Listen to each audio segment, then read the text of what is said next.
Hello students, आज की इस वीडियो में हम एडवर्ब की पोजीशन के बारे में पढ़ेंगे।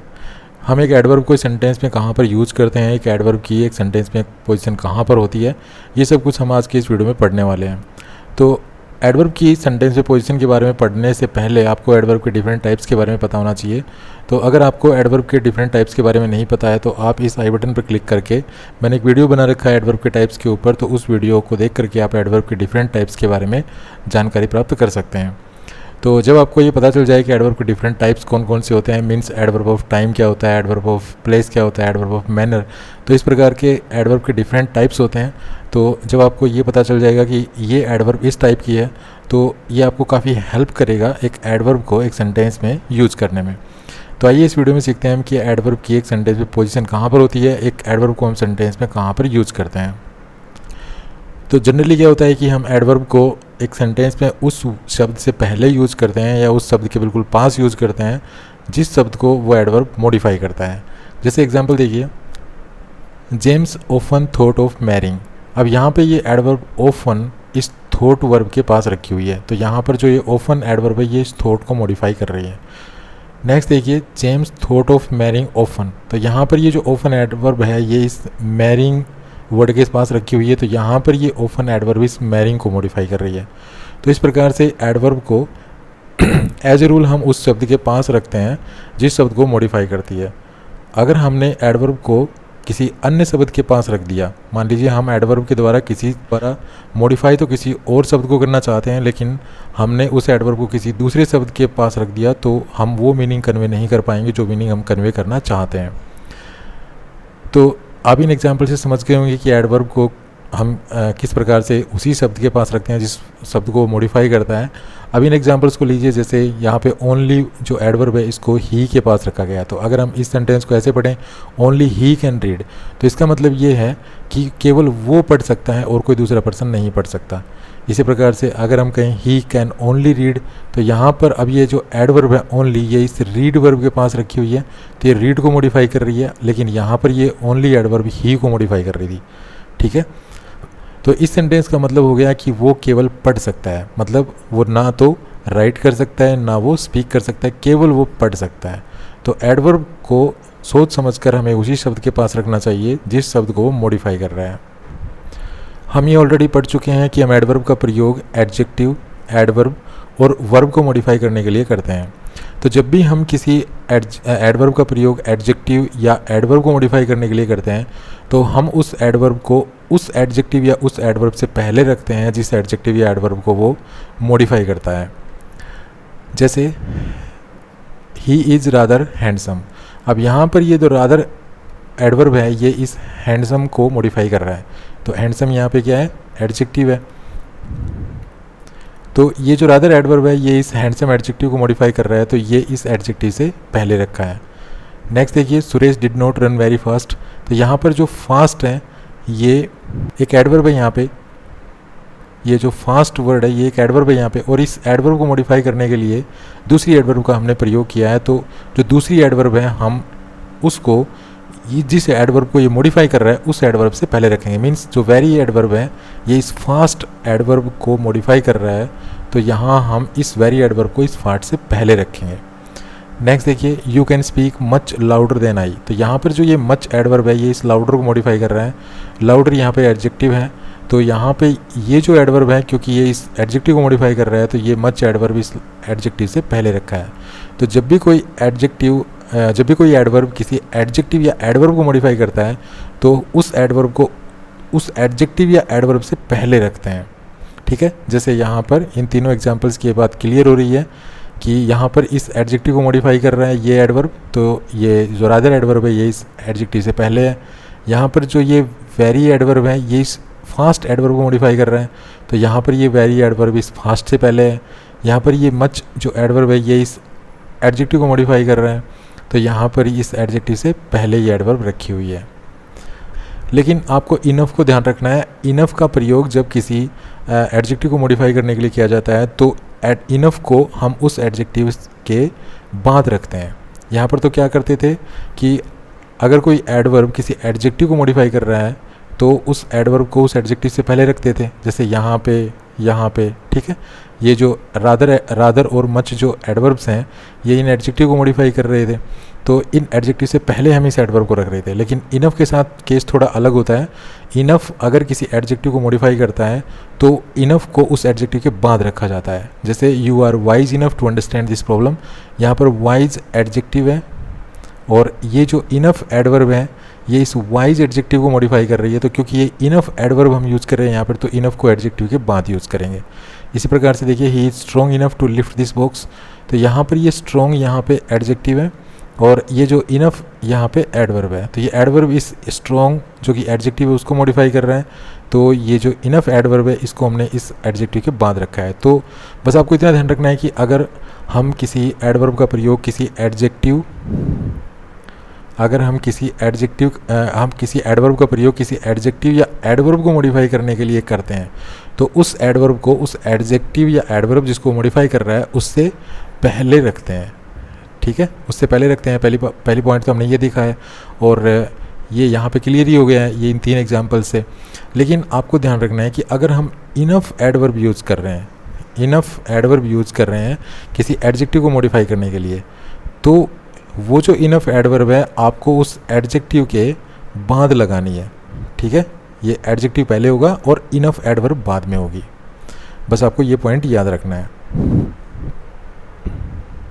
अब बात करते हैं कि जब हम एडवर्ब का प्रयोग किसी वर्ब को मॉडिफाई करने के लिए करते हैं तो हमें कौन सी बातों का ध्यान रखना चाहिए।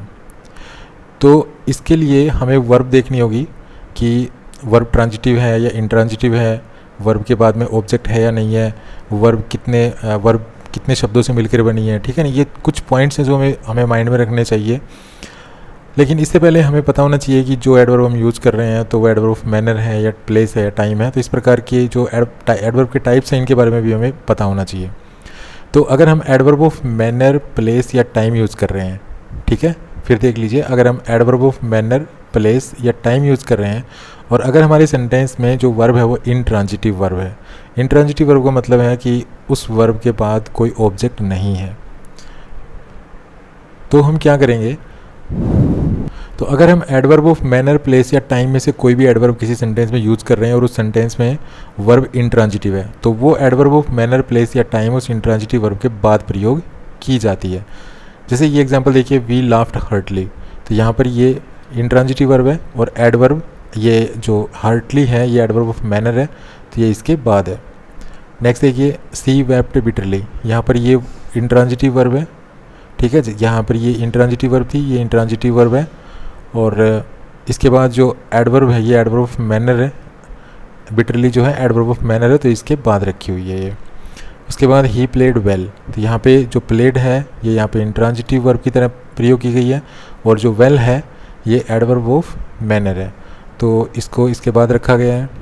नेक्स्ट देखिए, ही स्पीक सॉफ्टली, तो यहाँ पे स्पीक जो है ये इंट्रांजिटिव वर्ब है और सॉफ्टली एडवर्ब ऑफ मैनर है, तो ये इसके बाद रखी गई है। उसके बाद ही विल रिटर्न सून, तो यहाँ पे ये रिटर्न जो है ये इंट्रांजिटिव वर्ब है, सून एडवर्ब ऑफ मैनर है, ठीक है ना, तो इसके बाद रखी गई है। ही गोज़ देयर, तो यहाँ पर जो गोज़ है ये इंट्रांजिटिव वर्ब है, देयर यहाँ पे एडवर्ब ऑफ प्लेस है, तो ये इसके बाद रखी गई है। तो इस प्रकार से जो हार्टली है ये एडवर्ब ऑफ मैनर है, बिटरली एडवर्ब ऑफ मैनर है, वेल एडवर्ब ऑफ मैनर है, सॉफ्टली एडवर्ब ऑफ मैनर है, सून एडवर्ब ऑफ टाइम है और देयर एडवर्ब ऑफ प्लेस है। तो आप यहाँ पे क्लियरली देख रहे हैं कि ये जो हमारी वर्ब्स हैं, laughed, wept, played, speaks, return, goes, ये सारी की सारी जो है ना इंट्रांजिटिव वर्ब है। इंट्रांजिटिव वर्ब है, क्योंकि ये इंट्रांजिटिव वर्ब क्यों है, क्योंकि इनके बाद कोई ऑब्जेक्ट नहीं लिखा हुआ है। तो जब भी हम adverb of manner, adverb of place या एडवर्ब ऑफ टाइम में से किसी भी एडवर्ब को इंट्रांजिटिव वर्ब के बाद इंट्रांजिटिव वर्ब के साथ यूज़ करते हैं या इंट्रांजिटिव वर्ब को मॉडिफाई करने के लिए यूज़ करते हैं, तो हम उस एडवर्ब ऑफ मैनर, प्लेस या टाइम जो भी एडवर्ब हम यूज़ कर रहे हैं वो हम उस इंट्रांजिटिव वर्ब के बाद यूज़ करते हैं। जैसे यहाँ पे हमने इन वर्ब्स के बाद ये एडवर्ब यूज़ कर रखी हैं, ठीक है ना, प्लेड के बाद वेल, स्पीक्स के बाद सॉफ्टली, रिटर्न के बाद सून, गोज के बाद देयर, तो ये सारी एडवर्ब जो हैं इंट्रांजिटिव वर्ब के बाद यूज़ कर रखी हैं। तो जब भी आप एडवर्ब ऑफ मैनर, प्लेस या टाइम को यूज़ करते हैं इंट्रांजिटिव वर्ब के साथ, तो इंट्रांजिटिव वर्ब के बाद में हम उनको यूज़ करते हैं। नेक्स्ट है, अगर आप एडवर्ब ऑफ मैनर, प्लेस या टाइम की किसी भी एडवर्ब को अगर आप ट्रांजिटिव वर्ब के साथ यूज़ करते हैं, तो ऐसे में हम एडवर्ब ऑफ मैनर, प्लेस या टाइम को क्योंकि हम ट्रांजिटिव वर्ब यूज़ करेंगे तो ट्रांजिटिव वर्ब के बाद ऑब्जेक्ट होगा, तो ऐसे में हम एडवर्ब ऑफ मैनर, प्लेस या टाइम को उस ऑब्जेक्ट के बाद यूज़ करेंगे। ठीक है ना। अभी तक तो क्या था, अभी तक हम यूज़ कर रहे थे adverb of manner, place, time को इंट्रांजिटिव वर्ब के साथ। इंट्रांजिटिव वर्ब क्या होती है, इसके पास कोई ऑब्जेक्ट नहीं होता, तो हम इंट्रांजिटिव वर्ब के सीधे बाद में हम इस एडवर्ब ऑफ मैनर, प्लेस या टाइम में से कोई भी एडवर्ब जो हम यूज़ करना चाह रहे थे उसको हम यूज़ कर रहे थे। लेकिन अब अगर हमारे सेंटेंस में ट्रांजिटिव वर्ब है, ठीक है ना, अब ट्रांजिटिव वर्ब है तो ट्रांजिटिव वर्ब के बाद क्या मिलेगा, ऑब्जेक्ट मिलेगा, और इसके बाद हम फिर इस एडवर्ब को यूज़ करेंगे। जैसे एक एग्जांपल देखिए, he loves his parents dearly, तो यहाँ पर ये सब्जेक्ट है, ये यहाँ पे वर्ब है और ये ऑब्जेक्ट है। तो ये जो लव्स है ये ट्रांजिटिव वर्ब है, ट्रांजिटिव वर्ब है तो इसका ये ऑब्जेक्ट है, तो यहाँ पर देखिए ये एडवर्ब यहाँ पे यूज़ की गई है ऑब्जेक्ट के बाद। नेक्स्ट देखिए, the servant serves his master cheerfully and faithfully, तो यहाँ पर ये सब्जेक्ट है, सर्व्स वर्ब है, यहाँ पे हिज मास्टर इस वर्ब का ऑब्जेक्ट है, तो ये देखिए चीयरफुली और फेथफुली इस ऑब्जेक्ट के बाद यूज़ की गई है। नेक्स्ट देखिए, ही ड्रोव द कार फास्ट, तो यहाँ पर ये सब्जेक्ट है, ये वर्ब है, ये इस वर्ब का ऑब्जेक्ट है, और ये जो एडवर्ब है फास्ट ये इस ऑब्जेक्ट के बाद यूज़ किया गया है। नेक्स्ट देखिए, he reads the book carefully, तो यहाँ पर ये सब्जेक्ट है, ये वर्ब है, ये ऑब्जेक्ट है, और ये जो केयरफुली है ये इस ऑब्जेक्ट के बाद यूज़ किया गया है। नेक्स्ट देखिए, आई विजिट हिम रेगुलरली, तो यहाँ पर ये सब्जेक्ट है, ये वर्ब है, ये ऑब्जेक्ट है इस वर्ब का, और रेगुलरली एडवर्ब है तो इस ऑब्जेक्ट के बाद यूज़ किए गए हैं। तो हमेशा याद रखिए कि अगर आप एडवर्ब ऑफ मैनर, प्लेस या टाइम को इंट्रांजिटिव वर्ब के साथ यूज़ करते हैं तो इंट्रांजिटिव वर्ब के तुरंत बाद आप उस एडवर्ब को यूज़ करेंगे। लेकिन अगर आपके सेंटेंस में जो है ट्रांजिटिव वर्ब है और आप एडवर्ब ऑफ मैनर, प्लेस या टाइम में से कोई एडवर्ब यूज़ कर रहे हैं तो वो एडवर्ब ऑफ मैनर, प्लेस या टाइम जो है उस ट्रांजिटिव वर्ब के बाद ऑब्जेक्ट होगा और उस ऑब्जेक्ट के बाद यूज़ की जाएगी।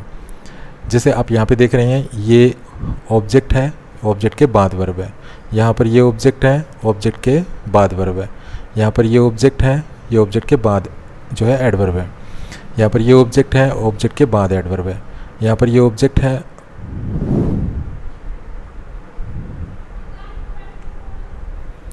जैसा कि आप यहाँ देख रहे हैं क्लियरली कि यहाँ पर देखिए ये वर्ब है, वर्ब के बाद ये ऑब्जेक्ट है और ये ऑब्जेक्ट के बाद एडवर्ब है। यहाँ पे देखिए ये वर्ब थी, वर्ब के बाद ऑब्जेक्ट है और ऑब्जेक्ट के बाद ये एडवर्ब यूज़ की गई है। यहाँ पे देखिए ये वर्ब है, ये ऑब्जेक्ट है, तो ये ऑब्जेक्ट के बाद एडवर्ब है। यहाँ पे ये वर्ब है, ये ऑब्जेक्ट है और ये ऑब्जेक्ट के बाद एडवर्ब है। ठीक है ना, यहाँ पर ये वर्ब है, ये ऑब्जेक्ट है, ऑब्जेक्ट के बाद एडवर्ब है। तो एडवर्ब ऑफ मैनर, प्लेस और टाइम को जब भी आप ट्रांजिटिव वर्ब के साथ यूज़ करते हैं तो ट्रांजिटिव वर्ब के बाद ऑब्जेक्ट होगा और उसके बाद हम ये एडवर्ब यूज़ करते हैं। लेकिन जब आप इन एडवर्ब्स को यूज़ करते हैं, ये एडवर्ब हैं कुछ, always, sometimes, often, seldom, never, frequently, generally, merely, usually, rarely, almost, already, hardly, nearly, just और क्वाइट। ये क्या है, ये एडवर्ब ऑफ फ्रीक्वेंसी और एडवर्ब ऑफ डिग्रीज होती हैं। तो इनको प्रयोग करते समय हमें कुछ पॉइंट्स हैं जो हमें अपने माइंड में रखने चाहिए। वो पॉइंट्स क्या क्या हैं, इसमें पहला पॉइंट ये है कि अगर आप इन एडवर्ब्स को यूज़ कर रहे हैं, ठीक है ना, इन एडवर्ब्स को अगर आप यूज़ करें किसी सेंटेंस में और आपकी वर्ब जो है वो एक वन वर्ड है, मतलब एक सिंगल वर्ड है, तो आपको क्या करना है कि इन एडवर्ब्स को आपको सब्जेक्ट और मेन वर्ब के बीच में यूज़ करना है, सब्जेक्ट और मेन वर्ब के बीच में। यहाँ पे जैसे एग्जांपल देखिए, I just saw him at the gate, तो यहाँ पे देखिए ये सब्जेक्ट था, ये वर्ब है और वर्ब एक वर्ड है, तो जो एडवर्ब है जस्ट, तो इस जस्ट, ये जो जस्ट एडवर्ब देखिए यहाँ पे यूज़ की गई है, तो ये सब्जेक्ट और इस वर्ब के बीच में यूज़ की गई है। नेक्स्ट देखिए, वी यूजुअली गो देयर, तो यहाँ पर ये सब्जेक्ट है, ये गो एक वर्ड है, गो वर्ब है और ये वर्ब सिर्फ एक वर्ड से बनी है, एक ही वर्ड है वर्ब का। तो यहाँ पे ये जो एडवर्ब लिखी है हमने, ये सब्जेक्ट और इस मेन वर्ब के बीच में रखी है। यहाँ पे देखिए, ही सेल्डम कम्स हियर, यहाँ पर सेल्डम एडवर्ब यूज़ की है हमने, तो यहाँ इस सेंटेंस में एक ही जो है, जो वर्ब है वो एक ही शब्द है, ठीक है ना, वन वर्ड है, तो ये जो एडवर्ब है ये यहाँ पे सब्जेक्ट और इस मेन वर्ब के बीच में यूज़ की गई है। नेक्स्ट देखिए, I frequently meet him in the market, तो यहाँ पे ये सब्जेक्ट है, ये मीट वर्ब है और ये वर्ब वन वर्ड है, तो इस फ्रीक्वेंटली एडवर्ब को हमने इससे सब्जेक्ट और मेन जो ये वर्ब है इसके बीच में यूज़ किया गया है। यहाँ पर भी देखिए, ही सब्जेक्ट है, एक्ट्स वर्ब है जो कि वन वर्ड है, तो इसके बीच में हमने ये एडवर्ब यूज़ की है, ऑलवेज। नेक्स्ट देखिए, सी नेवर टॉक्स लूजली, तो यहाँ पे सी सब्जेक्ट है, टॉक्स वर्ब है और वर्ब यहाँ पे वन वर्ड है, तो एडवर्ब नेवर यूज की है, तो ये सब्जेक्ट और ये सब्जेक्ट और ये जो वर्ब के बीच में यूज़ की गई है। नेक्स्ट देखिए ही सेल्डम रिग्रेट्स हिज मिस्टेक, तो यहाँ पर ये सब्जेक्ट है, ये वर्ब है और वर्ब वन वर्ड है, सिंगल वर्ड है। तो जो एडवर्ब यूज़ की हमने तो ये सब्जेक्ट और ये मेन वर्ब के बीच में यूज़ की है। नेक्स्ट देखिए Mohan often goes to the hospital to see his father, यहाँ पर ये सब्जेक्ट है और ये वर्ब है और वर्ब वन वर्ड है, ठीक है ना, एक सिंगल वर्ड है। तो अगर एडवर्ब यूज़ करेंगे तो ये एडवर्ब कहाँ पे होगी, सब्जेक्ट और मेन वर्ब के बीच में। नेक्स्ट देखिए Sohan sometimes calls on me, तो यहाँ पे सोहन सब्जेक्ट है, ये वर्ब है और वर्ब यहाँ पे वन वर्ड है। तो इनमें से अगर आप एडवर्ब यूज़ करेंगे तो एडवर्ब कहाँ यूज़ होगी, सब्जेक्ट और वर्ब के बीच में, तो यहाँ पे समटाइम्स बीच में है। तो ये चीज़ आपको ध्यान रखनी है कि इन एडवर्ब्स को अगर आप यूज़ कर रहे हैं और सेंटेंस में सब्जेक्ट है और सब्जेक्ट के बाद में वर्ब है और ये वर्ब जो है ये वन वर्ड है केवल, ठीक है ना, वन वर्ड। जैसे यहाँ पे देखिए वर्ब है, ये सिंगल वर्ड है, यहाँ पर भी वन वर्ड है, यहाँ पर भी वन वर्ड है, यहाँ पर भी वर्ब एक शब्द से ही बनी है, यहाँ पर भी एक शब्द से बनी है, यहाँ पर भी एक शब्द से बनी है, यहाँ पर एक शब्द से बनी है, यहाँ पर एक शब्द से बनी है और यहाँ पर भी वर्ब का सिर्फ एक ही शब्द है। तो अगर आप सब्जेक्ट और सब्जेक्ट के बाद में वन वर्ड वाली कोई वर्ब यूज़ कर रहे हैं और इनमें से अगर एडवर्ब यूज़ कर रहे हैं, ये ध्यान रखना है, इनमें से ये एडवर्ब होनी चाहिए, तो वो एडवर्ब कहाँ यूज़ करेंगे आप, सब्जेक्ट और इस मेन वर्ब के बीच में।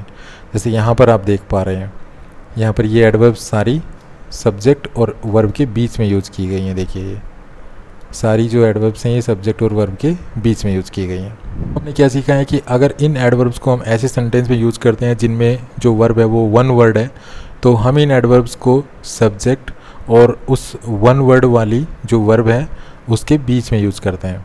लेकिन इन्हीं एडवर्ब्स को हम किसी ऐसे सेंटेंस में यूज़ करें जिनमें जो वर्ब है वो मोर देन वन वर्ड है, तो ऐसे में क्या करेंगे, इन एडवर्ब्स को याद रहे, इन एडवर्ब्स की बात हो रही है, जो एडवर्ब आपको यहाँ पे दिखाई दे रही है बॉक्स में, ठीक है, इन्हीं एडवर्ब्स की बात हो रही है। तो इन एडवर्ब्स को अगर आप किसी ऐसे सेंटेंस में यूज़ करते हैं जिनमें जो वर्ब है वो वन वर्ड है, तो इन एडवर्ब्स को हम सब्जेक्ट और मेन वर्ब जो ये वन वर्ड वाली मतलब जो वर्ब है इसके बीच में यूज़ करते हैं। लेकिन अगर आप इन्हीं एडवर्ब्स को किसी ऐसे सेंटेंस में यूज़ करें जहाँ पर जो वर्ब है वो मोर देन वन वर्ड से बनी है, तो इन एडवर्ब्स को हम वर्ब के पहले शब्द के बाद यूज़ करते हैं, ठीक है ना। जैसे यहाँ पे देखिए the flood has suddenly receded, तो यहाँ पर ये द फ्लड सब्जेक्ट हो गया और यहाँ पर जो वर्ब है ये देखिए दो शब्दों से बनी है, हैज़ रिसीडेड, तो दो शब्द हो गए, हैज़ रिसीडेड, ये दो शब्द हो गए। अब हमें यहाँ पे इन एडवर्ब्स में से अगर एडवर्ब यूज़ करनी है, ठीक है ना, ये जो अभी एडवर्ब्स थी इन एडवर्ब्स में से अगर एडवर्ब यूज़ करें अगर हम यहाँ पे, तो यहाँ पे पहले शब्द के बाद हम इस एडवर्ब को यूज़ करेंगे। तो पहला शब्द कौन सा हुआ, हैज़, तो यहाँ पे इसके बाद यूज़ करेंगे। तो यहाँ पे हैज़ के बाद देखिए सडनली यूज हुआ है और ये सेंटेंस बन गया था फ्लड हैज़ सडनली रिसीडेड। अब इसी प्रकार से यहाँ पे देखिए he has often spoken harsh words to me, तो यहाँ पर भी देखिए वर्ब देखिए दो शब्दों से बनी है, हैज़ और स्पोकन, और यहाँ पे एडवर्ब कहाँ पर यूज़ की है, इन दो शब्दों वाली जो वर्ब है ये इसके पहले शब्द के बाद। यहाँ पे देखिए he has already finished his work, तो यहाँ पे ऑलरेडी एडवर्ब है और दो शब्द हैं इस वर्ब के, हैज़ फिनिश्ड, तो हैज़ और फिनिश्ड ये दो शब्दों से बनी है ये वर्ब, ठीक है ना। तो मोर देन वन वर्ड है इस वर्ब में, मोर देन वन वर्ड है, तो मोर देन वन वर्ड से ये जो है ना वर्ब फ्रेज बनी है। तो हम जो एडवर्ब है उसको कहाँ यूज़ करेंगे, पहले शब्द के बाद, तो हैज़ के बाद यूज़ की है, तो हैज़ के बाद यूज़ यहाँ पे की गई है। नेक्स्ट देखिए he has always obeyed his master, तो यहाँ पे ये ऑलवेज एडवर्ब है और जो वर्ब है वो दो शब्दों से मिलकर बनी है, हैज़ ओबेड, तो पहले शब्द के बाद एडवर्ब का प्रयोग किया गया है। नेक्स्ट देखिए दे हैव समटाइम्स अनॉयड अस, तो यहाँ पे हैव अनॉयड दो शब्दों से मिलकर बनी है ये वर्ब और एडवर्ब यूज़ की है तो पहले शब्द के बाद यूज़ की है। नेक्स्ट देखिए he is often talking of all times, तो यहाँ पे इज़ और टॉकिंग, तो यहाँ पे दो शब्दों से मिलके बनी है ये वर्ब इज़ टॉकिंग, तो जो एडवर्ब यूज़ करेंगे हम तो एडवर्ब पहले शब्द के बाद यूज़ करेंगे, तो यहाँ पे ऐसा ही हुआ है। तो आपको बस इतना ध्यान रखना है कि अगर आप इन एडवर्ब्स का यूज़ कर रहे हैं, ये जो आपके सामने एडवर्ब दिखाई दे रही हैं, अगर आप इन एडवर्ब्स का प्रयोग किसी ऐसे सेंटेंस में कर रहे हैं जहाँ पर जो वर्ब है वो वन वर्ड से बनी है, ठीक है ना, वन वर्ड अगर वर्ब है उस सेंटेंस में, तो आपको इन एडवर्ब्स को सब्जेक्ट और ये जो वन वर्ड वाली वर्ब है इसके बीच में इस एडवर्ब को यूज़ करना है, जहाँ पर आप जैसे आप इन एग्जांपल्स में हमने देखा ये, ठीक है ना। लेकिन अगर आप इन्हीं एडवर्ब्स को अगर किसी ऐसे सेंटेंस में यूज़ करते हैं जहाँ पे जो वर्ब है वो मोर देन वन वर्ड से बनी है, तो आपको इन एडवर्ब्स को जो मोर देन वन वर्ड वाली जो वर्ब्स हैं, ठीक है ना, उनके पहले शब्द के बाद यूज़ करना है। जैसे यहाँ पे देखिए हैज़ रिसीडेड, तो यहाँ पे दो शब्द हैं। यहाँ पे देखिए हैज़ स्पोकन, दो शब्द हैं। यहाँ पे देखिए हैज़ फिनिश्ड, तो यहाँ पे दो शब्द हैं, ठीक है ना। तो ये दो शब्द जब वर्ब में आ जाते हैं तो इन एडवर्ब्स को आपको पहले शब्द के बाद यूज़ करना है, पहले शब्द के बाद यहाँ पे। लेकिन अगर आप इन्हीं एडवर्ब्स का प्रयोग किसी ऐसे सेंटेंस में करते हैं जिनमें जो वर्ब है वो is, am, are, was, were में से है, ठीक है ना, इज, एम, आर, वाज, वर, ये अगर मेन वर्ब की तरह किसी सेंटेंस में प्रयोग किए गए हैं और आप एडवर्ब्स इन्हीं को यूज़ कर रहे हैं, ठीक है ना, ये जो एडवर्ब्स हैं इन बॉक्स में आपको, ये एडवर्ब्स आपको बॉक्स में दिख रही है, इन्हीं एडवर्ब्स की बात हो रही है, ठीक है, इन्हीं एडवर्ब्स की हम बात कर रहे हैं।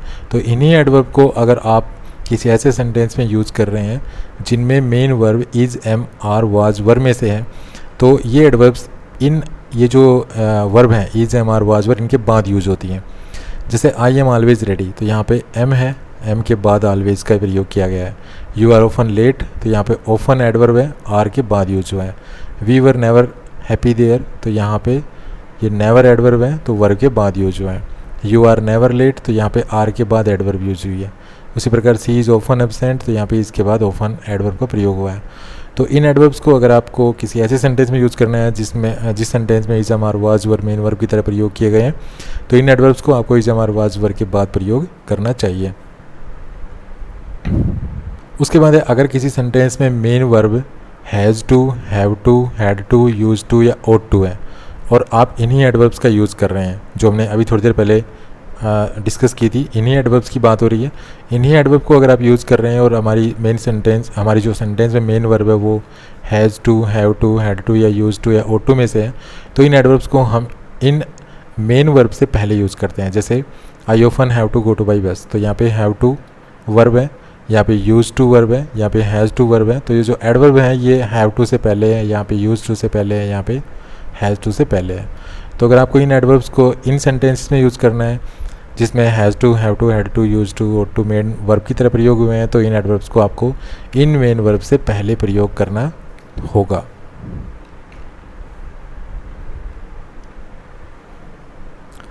उसके बाद अगर आप नोट को एज एन एडवर्ब यूज़ कर रहे हैं, तो नोट को जब भी हम एडवर्ब की तरह यूज़ करते हैं तो इसको हम हेल्पिंग वर्ब और मेन वर्ब के बीच में यूज़ करते हैं। जैसे they did not help the poor man, तो यहाँ पर ये मेन वर्ब है, यहाँ पर ये हेल्पिंग वर्ब है और इन दोनों के बीच में नोट यूज हुआ है।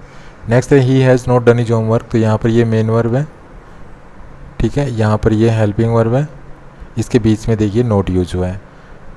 ये नोट यहाँ पर नेगेटिव एडवर्ब है। नेक्स्ट है आई शैल नॉट मीट हिम, तो यहाँ पे मीट मेन वर्ब है, यहाँ पे शैल हेल्पिंग वर्ब है, हेल्पिंग वर्ब और मेन वर्ब के बीच में यहाँ पे नोट यूज हुआ है, ठीक है। ये असर्टिव सेंटेंसेस हैं। अगर आप इनको इंटेरोगेटिव बनाएंगे, ठीक है ना, ये असर्टिव सेंटेंसेस हैं, क्योंकि असर्टिव सेंटेंस दो प्रकार के होते हैं, अफर्मेटिव और नेगेटिव। लेकिन अगर आप इनको इंटेरोगेटिव सेंटेंस बनाएंगे तो आपको डिड आपको पहले रखना होगा। तो पहले सेंटेंस को अगर हम इंटेरोगेटिव बनाएं तो ये हो जाएगा did they not help the poor man, ठीक है ना। अब यहाँ पे देखिए नोट कहाँ पे है, इस मेन वर्ब के साथ है, ठीक है ना। तो अगर इंटेरोगेटिव स्ट्रक्चर आप यूज़ करते हैं तो जो हेल्पिंग वर्ब है वो सब्जेक्ट से पहले आ जाएगी और जो नोट जो नेगेटिव एडवर्ब है उसको हम मेन वर्ब के पास रखेंगे, मेन वर्ब से पहले।